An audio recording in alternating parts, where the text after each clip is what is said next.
సమయంలో దేవుని వాక్యంలో బలమైన ప్రార్థన చేసిన ఒక దైవజనుని గురించి మనం ధ్యానించబోతున్నాం. యాకోబు పత్రిక 5వ అధ్యాయము 17-18 వచనాలు. యాకోబు పత్రిక 5వ అధ్యాయము 16-17 వచనాలు చదువుకుందాం. 16, 17, 18. మీరు స్వస్థత పొందినట్లు ఒకని కొరకు ఒకడు ప్రార్థన చేయుడి. నీతిమంతుని విజ్ఞాపన మనఃపూర్వకమైనదై బహుబలము గలదై ఉండును. ఏలియా మన వంటి స్వభావము గల మనుష్యుడే. వర్షింపకుండునట్లు అతడు ఆసక్తితో ప్రార్థన చేయగా 3.5 సంవత్సరముల వరకు భూమి మీద వర్షింపలేదు. అతడు మరలా ప్రార్థన చేయగా ఆకాశము వర్షమిచ్చెను, భూమి తన ఫలమునిచ్చెను. ప్రార్థన పుట్టిన దగ్గర నుంచి మన కుటుంబాల్లో బిడ్డలకు కూడా మన ప్రార్థన నేర్పిస్తాం.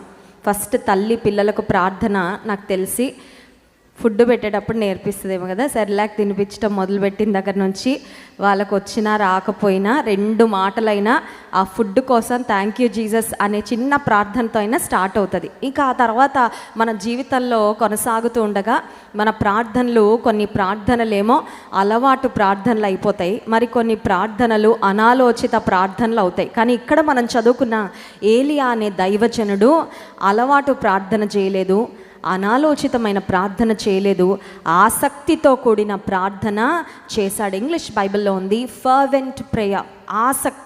ఆసక్తితో దైవజనుడు చేసిన ప్రార్థన. It was not a routine prayer, it was not a dull prayer.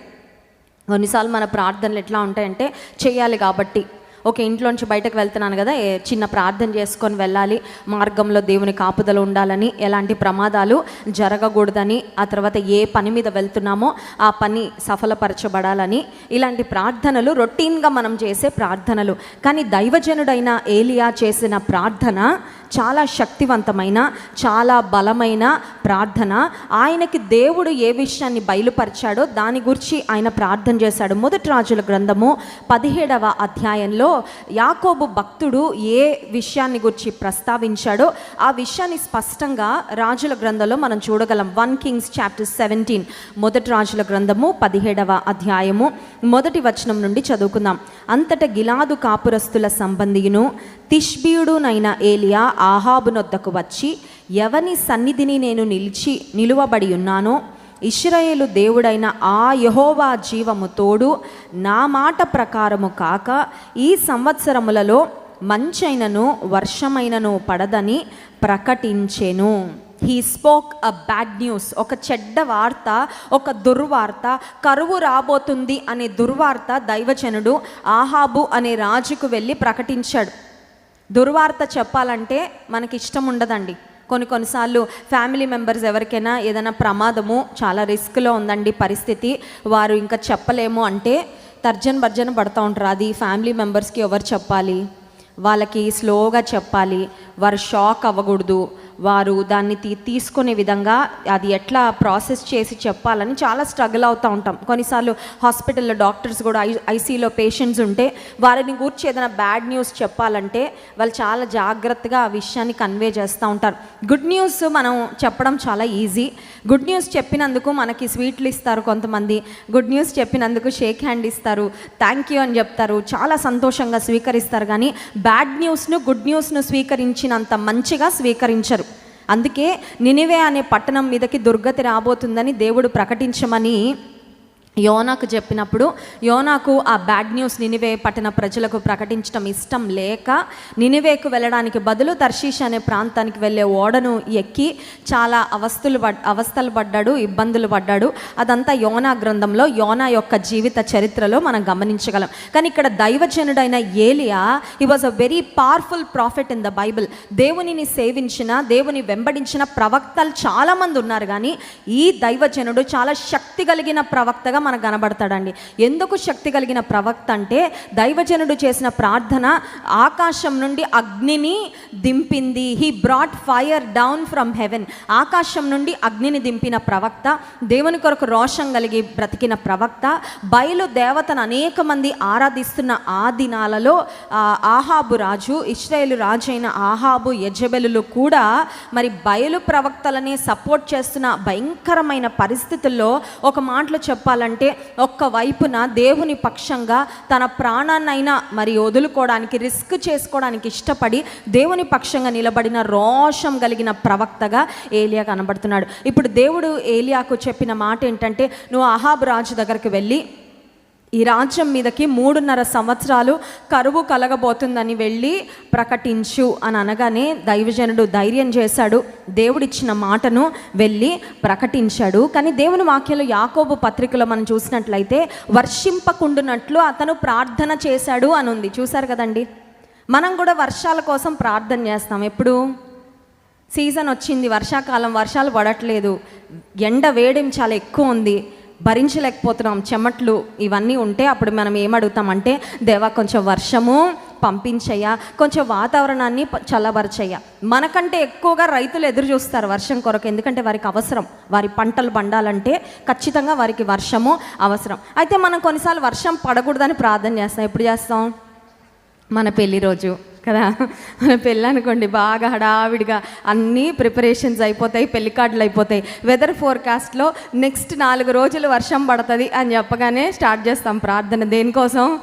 ఎప్పుడన్నా పడని అయ్యా, ఆ ఒక్క రోజు మాత్రం కొంచెం దయచేసి మా బంధువులు రావాలి, మా స్నేహితులు రావాలి, పెళ్ళి చికాకు మధ్యలో జరగకూడదు, చాలా హ్యాపీగా మంచి వాతావరణంలో ప్లెజెంట్గా జరగాలి, కాబట్టి దయచేసి వర్షం మాత్రం పడకుండా సహాయం చేయి. కొన్ని సందర్భాలలో certain times we pray that it will not rain.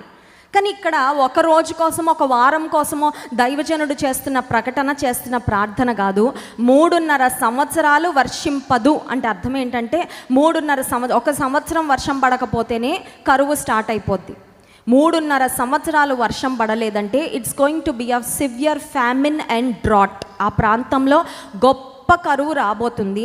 అది ఖచ్చితంగా ఆ ప్రాంతంలో ఉన్న వారికి దుర్వార్తే, ప్రాముఖ్యంగా రాజుకు దుర్వార్త. ఎందుకంటే రాజు యొక్క బాధ్యత ఆ ప్రజల యొక్క క్షేమాన్ని, వారి యొక్క మరి ఆనందము, అవన్నిటి గురించి కూడా రాజుకే ఎక్కువ బాధ్యత. కాబట్టి it was definitely a bad news. కానీ దైవజనుడు ఏం ప్రార్థన చేశాడు? వర్షింపకుండునట్లు ప్రార్థన చేశాడంట. ఇది దైవజనునికి ఎవరిచ్చారు ఈ ఆలోచన అంటే, దేవుడే దైవజనుడైన ఏలియాకు తెలియపరచడం ఏమనంటే, ఏలియా you have to pray, Elijah you must pray that it will not rain for the next 3.5 years. 3.5 సంవత్సరాలు వర్షం పడదు అని నువ్వు ప్రార్థన చేయాలి, వర్షం పడదు అని వెళ్ళి ప్రకటించాలి. మొత్తం అయిపోయాకయ్యా అప్పుడు దేవుడు నాకు ముందే చెప్పాడని వెళ్ళి చెప్తాను అని కొంతమంది అంటారండి. ఎందుకంటే వారికి విశ్వాసం ఉండదు. అద్భుతం దేవుడు జరుగుతుంది అని చెప్పాక ముందు చెప్పరు, అయిపోయాక చెప్తారు నాకు ముందే చెప్పాడండి దేవుడు అని. కాదండి, నిజమైన ఫెయిత్, నిజమైన విశ్వాసం అంటే ఏంటంటే, జరగక ముందే జరిగినట్లుగా నమ్మి విశ్వసించి పలకడం. అందుకే యేసయ్య తోమాను గురించి చెప్పిన మాట ఏంటంటే, చూచి నమ్మిన వానికంటే చూడక నమ్మినవాడు ధన్యుడయ్యా.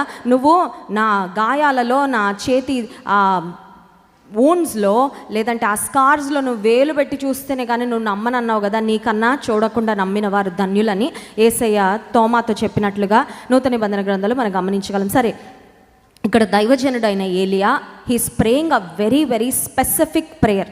ప్రార్థన చాలా స్పష్టంగా ఉండాలి. ఇప్పుడు మీ పిల్లలు మీ దగ్గరకు వచ్చి ఏదన్నా ఇవ్వండి అన్నారనుకో, ఏదన్నా ఇచ్చి, ఏం కావాలి చెప్పమ్మా, ఏదన్నా. చిన్నప్పుడు మా ఇంట్లో మా చెల్లి ఉండేది. మా చెల్లి ఊరికి ఏడిచేది. ఊరికి ఏడిస్తే మా మమ్మీ అనేవారు, నీకేం కావాలో చెప్పు. మనకి పిల్లలు ఏడిస్తే ఎంత చికాకు వస్తుందండి, చాలా ఇరిటేషన్ కదా. ఆ ఏడుపు ఆపడానికి ఏదో ఒకటి వారికి ఇచ్చేయాలని, ఆ ఏడుపు ఆపాలని మనం ప్రయత్నం. అప్పుడు మా మమ్మీ అనేవారు, నీకేం కావాలో చెప్పు, పలానాది కావాలని చెప్తే అది ఇచ్చేస్తాను అనేవారు. అప్పుడు మా చెల్లి అనేది, పలానాది ఇవ్వు మమ్మీ అనేది. అంటే పలానా అనేది ఏదో వస్తువు అనుకో, పలానా అంటే అది అర్థం అవ్వక పలానాది అంటే మేము నవ్వుకునే వాళ్ళం. పలానా అంటే దట్ స్పెసిఫిక్ థింగ్. కొన్నిసార్లు దేవుడి దగ్గరకు వచ్చి ఏదో ఒకటి ఇచ్చే నాయన, ఏదో ఒకటి ఇచ్చే పొందుకొని, సమ్టైమ్స్ వి ప్రే వెరీ వెరీ వేగ్ ప్రేయర్స్. కొన్నిసార్లు చాలా అస్పష్టంగా ప్రార్థన చేస్తాం. ఇప్పుడు మీ దగ్గరికి ఎవరైనా వచ్చారండి, ఏదో అవసరతలో ఉండొచ్చారు, మీ దగ్గరకు వచ్చి పాయింట్ చెప్పకుండా దాని చుట్టూ తిరుగుతున్నారు అనుకోండి, దాని ఇంగ్లీష్లో ఏమంటారంటే బీటింగ్ డౌన్ ద బుష్ అంటారు.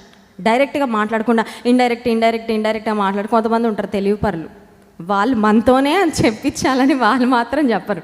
ఇదండి నాకు అలా అనిపిస్తుందండి, వాళ్ళైతే అలా అన్నారండి, మరి వీళ్ళైతే ఇలా చెప్పారండి, ఇలా అన్నీ చెప్తారు కానీ పాయింట్ మాత్రం చెప్పరు. కొన్నిసార్లు దేవుని దగ్గరకు మనం వెళ్ళి ఎట్లా ఉంటుందంటే, మనుషులతో మన వ్యవహార శైలి లాగానే దేవునితో కూడా ఉంటాం.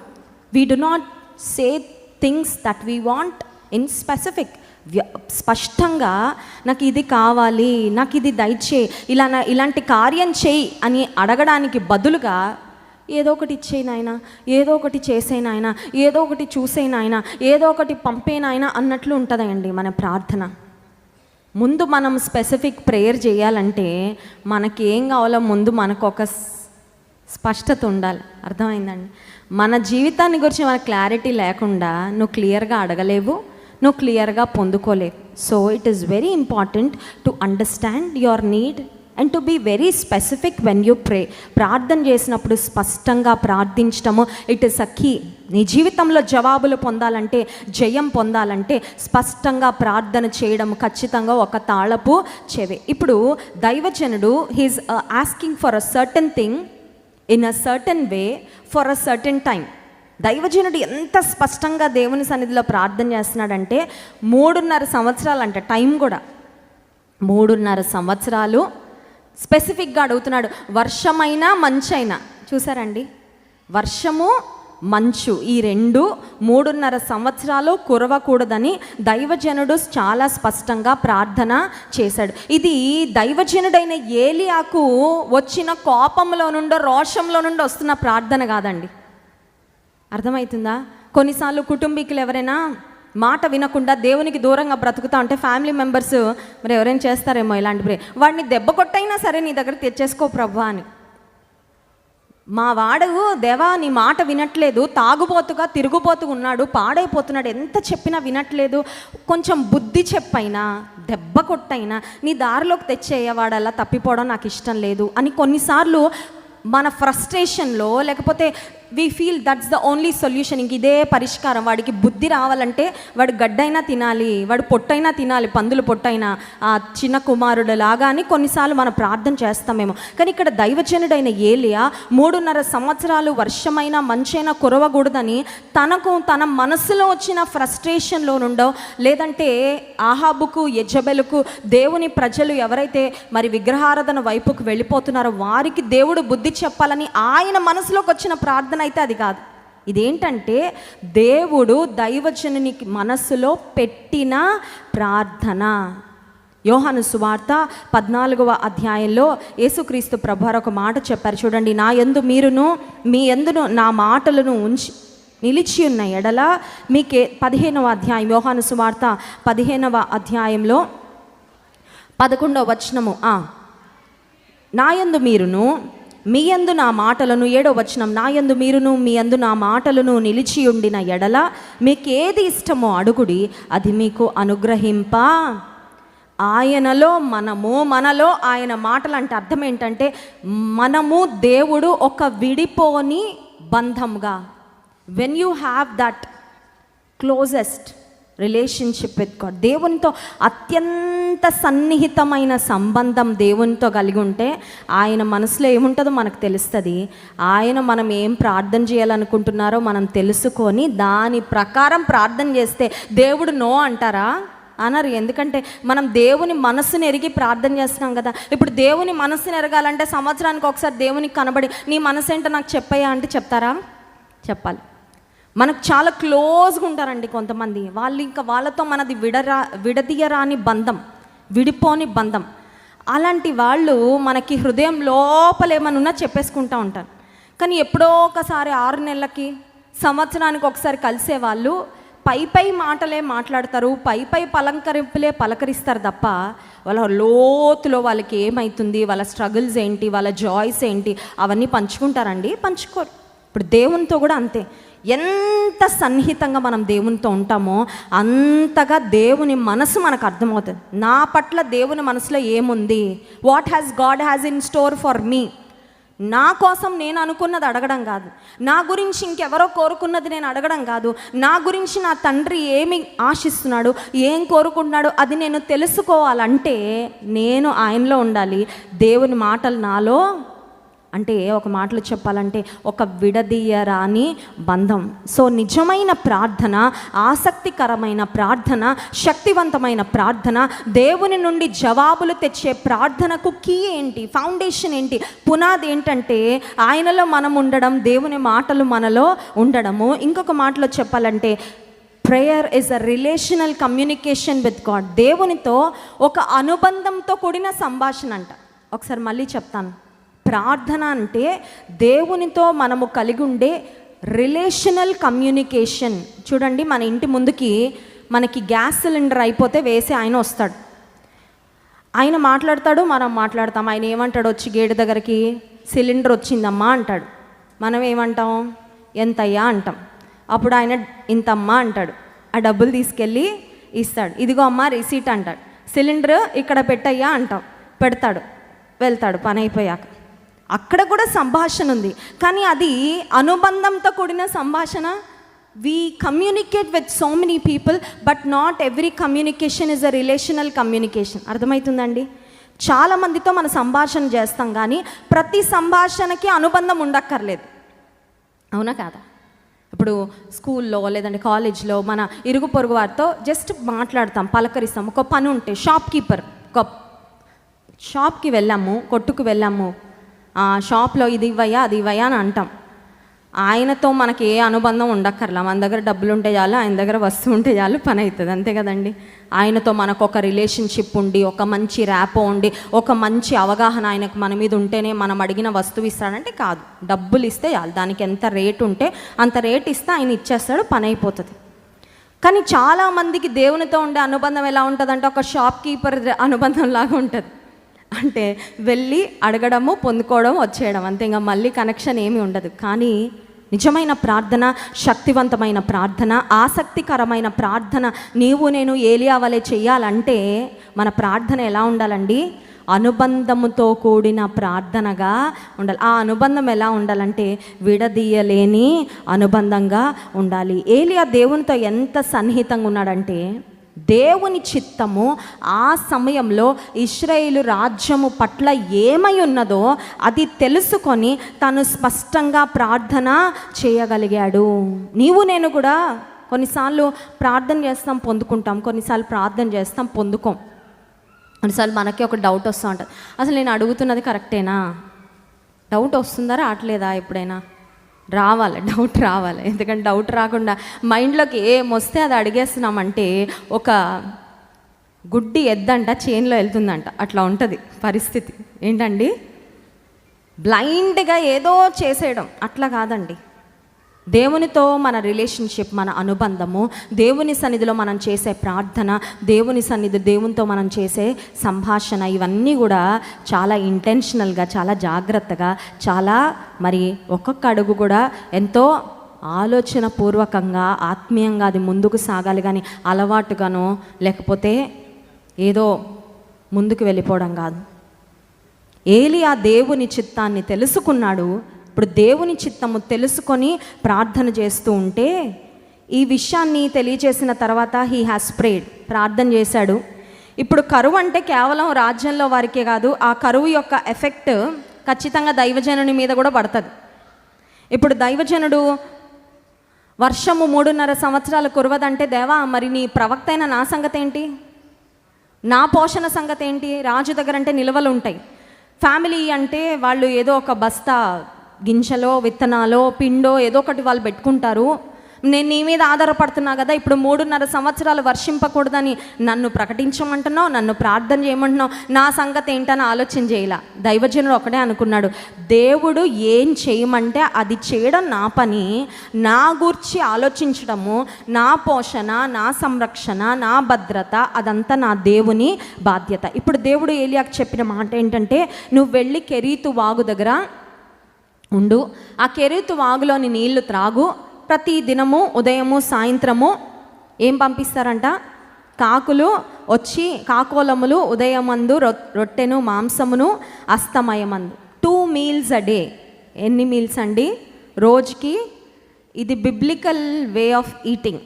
ఆ కాలంలో దేవుని వాక్యంలో ఉన్న ఒక చక్కని పద్ధతి ఏంటంటే 2 సార్లు తినడం. మనం ఎన్నిసార్లు తింటాం?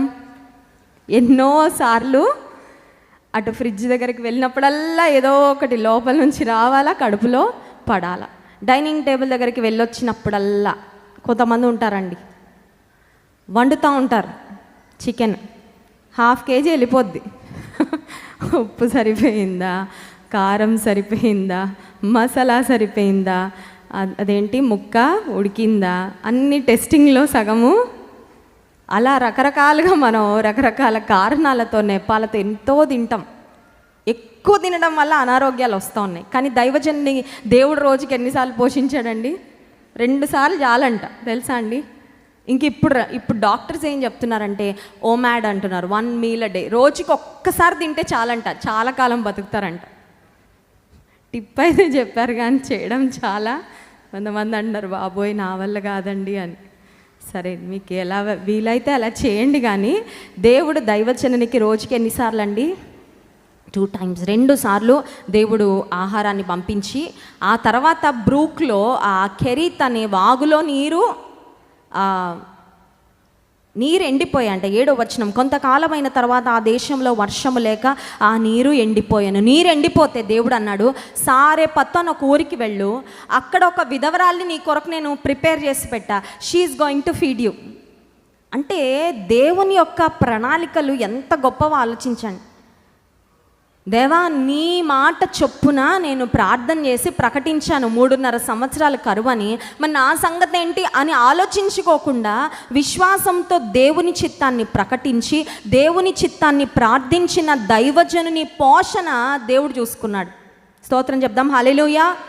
నీవు నేను చేయాల్సింది ఒక్కటే, నీ చిత్తము నెరవేర్చుట నాకు నేర్పించంతే. ఎందుకంటే ఆయన చిత్తములో మనం సాగితే, ఆయన చిత్తానుసారంగా ప్రార్థన చేస్తే, ఆయన చిత్తములో ముందుకు వెళ్తే మనకి ఎప్పుడు ఏం అవసరమో సమయానుకూలంగా నా దేవుడు సమకూర్చేవాడు. ఆసక్తికరమైన విషయం అండి. మొన్న వెన్స్డే ఆన్లైన్ విమెన్స్ మీటింగ్లో చెప్పాను. ఒకవేళ స్త్రీలు ఎవరైనా వినకపోతే ఇంటికి వెళ్ళాక వినండి, చాలా ఆసక్తికరమైన విషయాలు.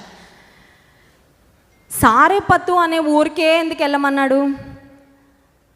ఏ ఊరికైనా వెళ్ళచ్చు, ఆయన ఉన్న ఊరికి దగ్గరలో చెప్పచ్చు. But God was very specific in directing Elijah. ఏలియాను నడిపించడంలో కూడా దేవుడు ఎంత స్పష్టంగా ఉన్నాడు. సారెపత్తు అనే ఊరికి వెళ్ళు. ఆ ఊరిలో ఎవరో ఒకళ్ళు ఇంటికి వెళ్ళయ్యా నీకు అన్నం పెడతారని చెప్పారా, నీకు రొట్టెలు ఇస్తారని చెప్పారంటే ఆ ఊరిలో ఒక్క విధవరాలను ఏర్పరచుకున్నాంట. మీరు ఇంటికి వెళ్ళాక లైవ్ చూడకపోతే ఆ రోజు వినండి, చాలా ఆసక్తికరమైన విషయాలు అందులో ఉన్నాయి. ఒక్క విధవరాల దగ్గరికి ఎందుకు పంపించాడు? ఆ ఊరిలో గొప్ప వాళ్ళు లేరా? ఆ ఊరిలో సమృద్ధి కలిగిన వారు లేరా? ఆ ఊరిలో దైవజనునికి ఇంకా మంచి ఆతిథ్యం ఇవ్వగలిగిన స్థితిలో ఉన్న వేరే వాళ్ళు లేరా? అంటే ఆ విధవరాలు ఆ రోజు ఉన్న కొంచెము పిండితో నూనెతో అప్పం చేసుకొని ఆమె తన కొడుకు చనిపోవాలని ప్రిపేర్ అయితే ఆమెను తన కుమారుణ్ణి దైవజనునికి మొదటి అప్పం ఇవ్వడం ద్వారా ఆ కరువు 3.5 సంవత్సరాలు పోషించాలని దేవుని చిత్తం కాబట్టి ఆమె దగ్గరకే వెళ్ళమని. ఇందాక ఒక మాట చెప్పాను, we have to pray specific prayers అని. స్పష్టంగా ప్రార్థన చేయాలి. దైవజనుడు ఏం ప్రార్థన చేశాడు? 3.5 సంవత్సరాలు ఆ టైం పీరియడ్. తర్వాత వర్షమైనా మంచైనా కురవదు. That was his prayer. దేవుడు దైవజనుని పోషణ కొరకు కూడా చాలా స్పష్టంగా నడిపించాడు. చూసారండి, సారెపత్ అనే ఊరికి ముందేమో కెరీతు అనే వాగు దగ్గరికి వెళ్ళాలి. అక్కడ ఏ పక్షులు వస్తాయి కూడా ముందే, అది కూడా దేవుడు ప్లానింగ్. ఈ రోజుల్లో డ్రోన్ సర్వీసెస్ వచ్చేసాయి కదండి. మనం ఏమైనా ఆర్డర్ చేస్తే డ్రోన్తో మనకు కావాల్సిన కూరగాయలు మన ఇంటి అపార్ట్మెంట్ దగ్గరకు వచ్చి డ్రాప్ చేస్తున్నాయంట. అలాంటి సర్వీసెస్ చాలా దేశంలో స్టార్ట్ అయిపోయినాయి. ఆ రోజుల్లో దేవుడు వాడుకున్న డ్రోన్లు ఎవరండి? దొంగ కాకులు వచ్చి చక్కగా దైవజనికి ఇచ్చేసి వెళ్ళిపోయాయి. ఇప్పుడు నీరు లేదు, కాకులు వచ్చిన ఉపయోగము లేదు. So God had another plan. దేవుడు ఇంకొక ప్రణాళికతో తన దైవజనిని నడిపించాడు. సరే, ఈ పరిస్థితి అంతా జరిగిన తరువాత ఇప్పుడు 3.5 సంవత్సరాలు అయిపోయిందండి. The lord has taken care of the man of God. దేవుడు దైవజనుని పోషించుకున్నారు. 3.5 సంవత్సరాలు అయిపోయింది. ఇప్పుడు 3.5 సంవత్సరాల తర్వాత మళ్ళీ ఏం రావాలి?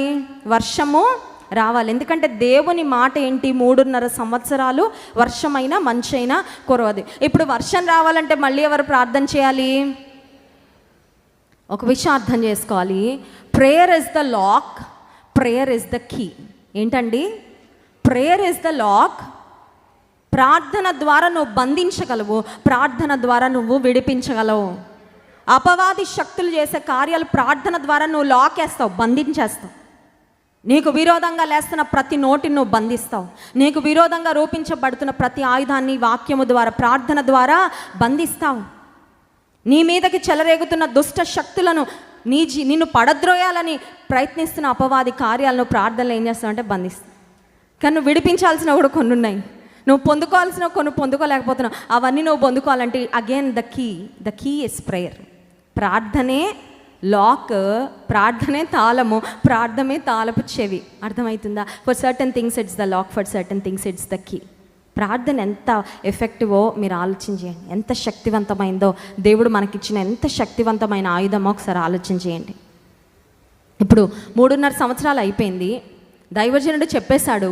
ఇప్పుడు అందరు వర్షం కొరకు ఎదురు చూస్తూ ఉన్నారు. Every one is looking at the calendar. 3.5 సంవత్సరాలు అయిపోయింది కదా, ఇప్పుడు వర్షము. దాని కొరకు తిరిగి దైవజనుడు ప్రార్థన చేశాడండి. 1 రాజుల గ్రంథము 18వ అధ్యాయము 41వ వచనం. పిమ్మట ఏలియా, విస్తారమైన వర్షము వచ్చినట్లుగా ధ్వని పుట్టుచున్నది, నీవు పోయి భోజనము చేయమని ఆహాబుతో చెప్పగా, ఆహాబు భోజనము చేయబోయెను గాని ఏలియా కర్మెలు పర్వతము మీదికి పోయి నేల మీద పడి ముఖము మోకాళ్ళ మధ్య. Can you imagine this posture? ఏలియా గొప్ప ప్రార్థనాపరుడైన దైవజనుడు, శక్తి కలిగిన ప్రార్థనలు చేసిన దైవజనుడు. But what was his posture here? ఆయన ఎలాంటి స్థితిలో ప్రార్థన చేస్తున్నాడు? నిలబడి లేడు, కూర్చొని లేడు, సాష్టాంగ పడి లేడు. లేదంటే కొంతమంది ఉంటారండి, పడుకోని ప్రార్థన చేస్తారు. ఏంటండి? ఐసీలో ఉంటే పర్లేదు, ఇట్స్ ఓకే. ఏంటండి? సుఖం ఎక్కువై పడుకొని ప్రార్థన చేస్తున్నావు అంటే ప్రమాదం. ఎందుకంటే నీ సుఖానుభవం నీకు బాగా ఎక్కువైపోయింది. యేసయ్యే మానవ రూపంలో ఆయన ఈ లోకానికి వచ్చి ఆయన మోకరించి ప్రార్థన చేస్తే నువ్వు నేను ఎంతండి? Prayer posture. కానీ ఇక్కడ దైవజనుడు ప్రార్థన చేయడానికి హీ వాజ్ నాట్ సిట్టింగ్, కూర్చొని చేయట్లేదు, మోకరించి చేయట్లేదు, నిలవబడి చేయట్లేదు. But this was definitely an unusual posture. ఒక ఇబ్బందికరమైన మోకాళ్ళ మధ్యలో తల పెట్టుకోవడం అంట. ఇది మనకి ఇప్పుడు చదువుతుంటే అర్థం కాదు, కానీ ఆ కాలంలో స్త్రీలు ప్రసవ సమయంలో ఆ పోస్చర్లో ఉండేవాళ్ళంట అండి. ఆ బిడ్డ బయటకు వచ్చే సమయంలో ఆ కాలంలో స్త్రీలు ఇదే పోస్చర్లో వాళ్ళ బిడ్డల్ని కనేవారంట. ఇప్పుడు దైవజనుడు ఒక మాటలో చెప్పాలంటే, మళ్ళీ వర్షం ఇవ్వమని దేవుని సన్నిధిలో ప్రార్థన చేస్తున్నప్పుడు ఒక మాటలో చెప్పాలంటే ప్రసవ వేదన పడిన స్త్రీలకు తెలుసు అది ఎంత కష్టంగా. You put all your energy into it కదా. నీకున్న శక్తి అంతా ఆఖరు ఆ ఔన్స్ కూడా మొత్తం పెట్టేస్తుంది. ఎందుకంటే ఆ బిడ్డ బయటకి రావాలి, ఆ బిడ్డ బయటకు రావాలి, ఆ బిడ్డ క్షేమంగా రావాలి. నేను ఎంతవరకు నా శక్తి వాడగలను, ఎంత ఓపిక ఉందో ఆ ఓపిక అంతా వాడతాను ఆ బిడ్డ బయటకు రావడానికని.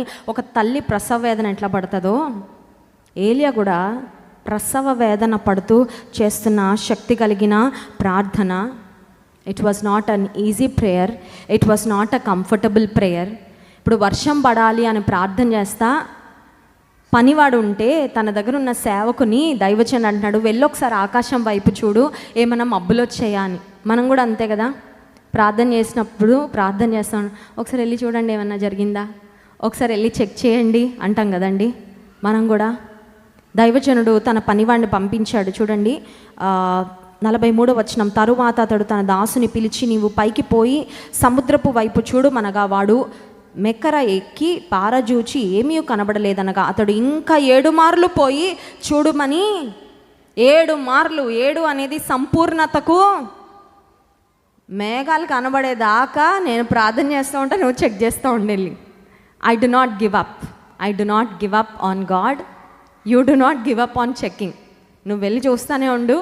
నేనేమో ప్రార్థన చేస్తూనే, కొన్నిసార్లు we get so tired so easily కదా, చాలా సులభంగా అలసిపోతాం. ఇంకెంతకాలం చేయమంటారండి, ఇంకెన్నిసార్లు ఎదురు చూడమంటారండి. పరిపూర్ణంగా 7 మార్లు వెళ్ళి చెక్ చేయమన్నాడంటే పరిపూర్ణంగా దైవజనుడు ప్రార్థన చేశాడు. ఈ పనివాడు వెళ్ళి చూసినప్పుడు 44వ వచనం. 7వ మారు అతడు చూచి అదిగో మనిషి చేయి అంత చిన్న మేఘము సముద్రము నుండి పైకి ఎక్కుచున్నదనెను. అప్పుడు ఏలియా, నీవు ఆహాబు దగ్గరికి పోయి, నీవు వెళ్లకుండా వర్షము నిన్ను ఆపకుండానట్లు నీ రథమును సిద్ధపరచుకోమని చెప్పుమని వానిని. దైవజనునికున్న ధైర్యం చూడండి. 3.5 సంవత్సరాలు వర్షమైన మంచైనా కురవదని జరగక ముందే వెళ్ళి దేవుని ప్రవక్త కాబట్టి రాజైన ఆహాబుకు ఎంత కాన్ఫిడెంట్గా చెప్పాడో.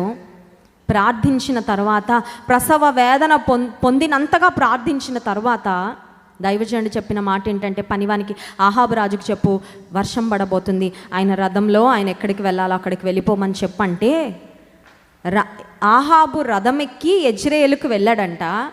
ఆసక్తికరమైన విషయం చూడండి. ఇది ఒక్క మాట చదువుకొని ముగించుకుందాం. 46వ వచనం. యెహోవా హస్తము ఏలియాను బలపరచగా అతడు నడుము బిగించుకొని ఆహాబు కంటే ముందుగా పరుగెత్తుకొని పోయి యెజ్రెయేలు గుమ్మం వద్దకు. Look at this. రాజు గుర్రాలు ఫాస్ట్గా పరిగెడతాయా, లేదంటే ఏలియా ప్రవక్త ఫాస్ట్గా పరిగెడతాడా? ప్రవక్త వేసుకునే వస్త్రాలు ఎట్లా ఉంటాయండి? హుస్సేన్ బోల్ట్ రన్నింగ్ రేస్లో వేసుకునేలాగా ఉండవు. పరుగు పందెంలో మీకు తెలుసా, పరుగు పందెంలో పాలు పొందే వాళ్ళు చాలా లైట్ వెయిట్ క్లోత్స్ వేసుకుంటారు. వాళ్ళ వెంట్రుకలు కూడా చిన్న కట్ చేయించుకుంటారంట. ఎందుకంటే ఆ హెయిర్ వెయిట్ వల్ల కూడా ఫ్యూ సెకండ్స్లో వాళ్ళు మెడల్ పోతుందని. ప్రవక్తలు అంటే యూ కెన్ ఇమాజిన్, వారు అంగీలు ధరించుకునేవారు, వెంట్రుకలు కూడా చాలా లాంగ్గా. It's almost like running with a sari. మనకి ఎలా ఉంటుందండి చీరల్లో పని చేయాలంటే ఎంత కష్టంగా. ఇప్పుడు దైవజనుడు ఒక అంగి వేసుకొని ఆహాబు రాజు యొక్క రథముల కంటే ఫాస్ట్గా దైవజనుడు పరిగెత్తుకొని వెళ్ళిపోయాడంటే ఎవరిచ్చిన బలం అండి అది? It was the new strength that Elijah received from the lord. ఏలియా ప్రవక్త దేవుని నుండి పొందుకున్న నూతన బలము, నూతన శక్తి. నువ్వు ప్రార్థిస్తూ ఉంటే నీకు నూతన బలము వస్తుంది. నీవు దేవుని చిత్తంలో సాగుతూ ఉంటే నీకు నూతన బలము వస్తుంది. కానీ ద పాయింట్ ఇస్ దిస్. ఇందాక మనం చదువుకునే యాకోబు పత్రికలో ఏలియా మన వంటి స్వభావం గల మనుషుడే. He was a man just like us. గొప్ప దైవజనుడే. కానీ మనలాంటి స్వభావం అంటే ఏంటి? మనలాగా నిరాశపడ్డారు, మనలాగా అలసిపోయారు, మన వంటి పరిస్థితులు గుండా ఆయన వెళ్ళారు. బట్ స్టిల్ ఆయన ఆసక్తితో ప్రార్థన చేసినప్పుడు వర్షాన్ని 3.5 సంవత్సరాలు దేవుడు ఆపారు. ఆయన మళ్ళీ ప్రార్థన చేసినప్పుడు వర్షము. అదే ఆసక్తికరమైన ప్రార్థన, ఆసక్తితో కూడిన ప్రార్థన నీవు నేను చేయగలిగితే మనం కూడా గొప్ప కార్యాలు పొందుకుంటాం. అట్టి కృప దేవుడు మనకి దయచేయునుగాక. ఆమేన్. కళ్ళు మూసుకోండి, ప్రార్థన చేసుకుందాం. ఏలియా యొక్క ప్రార్థన దేవుడు మనకు జ్ఞాపకం చేశారు. ఆసక్తితో ప్రార్థన చేయనట్లుగా నాకు సహాయం చేయి ప్రభువా. ప్రార్థన ఆత్మతో నన్ను నింపయ్యా. దైవజనుని యొక్క ప్రార్థనను విన్నావు ప్రభువా. ఆకాశాన్ని మూసేసావు, 3.5 సంవత్సరాలు తిరిగి వర్షాన్ని కురిపించావు ప్రభువా. నీ జీవితంలో ఒకవేళ కరువు ఉందేమో, నువ్వు ప్రార్థన చేయి. ఆనాడు ఆ కరువు పోవడానికి దైవజనుని యొక్క ప్రార్థన కారణమైంది. దేవా, నీ చిత్తము నెరిగి ప్రార్థన చేయడం మాకు నేర్పించండి అయ్యా. పరిశుద్ధుడా, ప్రేమ కలిగిన తండ్రి, నీకు స్తోత్రం. నీ వాక్యము ద్వారా మాతో మాట్లాడినందుకు వందనాలు. ఆసక్తితో దైవజనుడైన ఏలియా యొక్క ప్రార్థన ప్రభువా నువ్వు విన్నావయ్యా.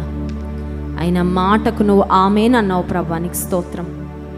ఆసక్తితో ప్రార్థన చేయడం మాకు నేర్పించు ప్రభువా. నీ చిత్తానుసారంగా ప్రార్థన చేయడం మాకు నేర్పించయ్యా. శక్తి కలిగిన ప్రార్థన చేయడం మాకు నేర్పించండి ప్రభువా. అలసిపోక ప్రార్థన చేయడం నేర్పించండి అయ్యా. మా స్వార్థాన్ని, మా సౌకర్యాన్ని చూసుకోకుండా ప్రభువా ప్రార్థన చేయటం మాకు నేర్పించు నాయన. క్రైస్ట్ వర్షిప్ సెంటర్ నుండి అనేక మంది గొప్ప ప్రార్థన పరులను నువ్వు లేపు ప్రభువా. ఈ ప్రపంచాన్ని నీ కొరకు తలక్రిందులు చేయగలిగే ప్రార్థనలు ప్రభువా చేయగలిగే గొప్ప ప్రార్థనా పరులను మాలో నుండి లేపు నాయన. ఈ ఆన్లైన్లో చూసిన వారిలో కూడా నాయన ఆసక్తితో ప్రార్థన చేయగలిగిన వారిని నువ్వు లేవనెత్తుకో ప్రభువా. ఎందుకంటే ప్రార్థనల ద్వారానే కార్యాలు జరుగుతాయి ప్రభువా. ప్రార్థన శక్తి మేము పొందుకోవడానికి, ప్రార్థనలకు జవాబులు ఎన్నెన్నో మా జీవితకాలం అంతటిలో మేము చూడడానికి నీ కృపా సహాయం మాకు దయచేయమని మిమ్మల్ని ఆరాధించి స్తుతించబోతుండగా ఆరాధన ఆత్మతో నింపుమని యేసు నామములో ప్రార్థిస్తున్నాము తండ్రి. ఆమేన్.